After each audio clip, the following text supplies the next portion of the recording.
That's right, Andrew. You know, if you work for a private company, chances are you will never see a pension. But pension benefits for state and school employees in Pennsylvania are so generous that some experts say they are actually bankrupting the state. Action News Investigates found some pension paychecks are so large, even the state's top legislator could not believe it. 3, 2, 1.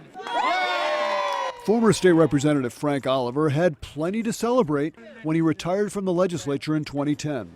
His pension, $286,000 per year.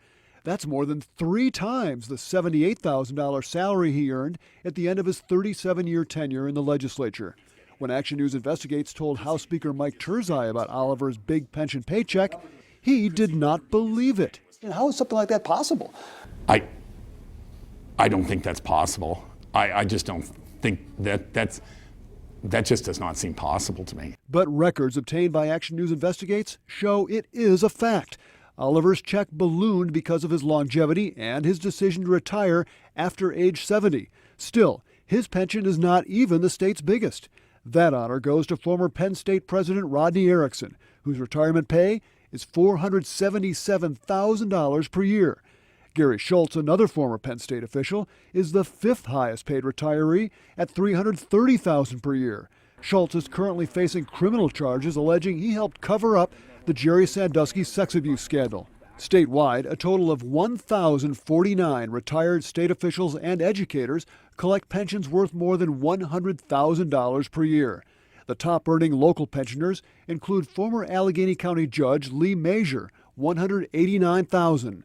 Former Mars School Superintendent William Pettigrew, $161,000, and former State Representative Camille Bud George, $141,000. Their pensions are backed by taxpayers who pour more than $4 billion a year into state pension funds. But if those taxpayers work for private employers, chances are they don't qualify for any kind of pension.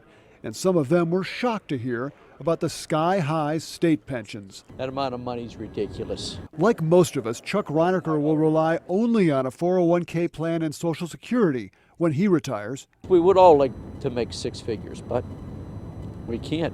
I honestly think that's a little bit crazy. I mean, they could be doing a lot more with that money. There's no reason why it should be that high in this day and age,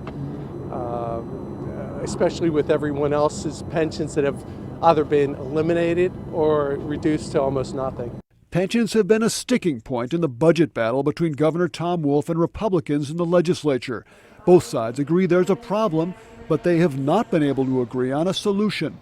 Matt Bruyette of the Watchdog Commonwealth Foundation says the stakes are high for taxpayers. Pensions are what are driving your local property taxes higher. They're driving state taxes.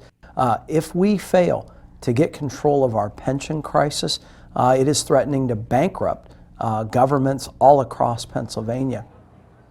Republicans in the legislature want new state employees to move to a 401k type plan. Governor Wolf favors a more gradual transition away from pensions. Now, while all state employees and teachers get pensions, fewer than 1 out of 5 people in the private sector work for a company that offers a pension. In the newsroom, Paul Van Alsdahl, Pittsburgh's Action News 4.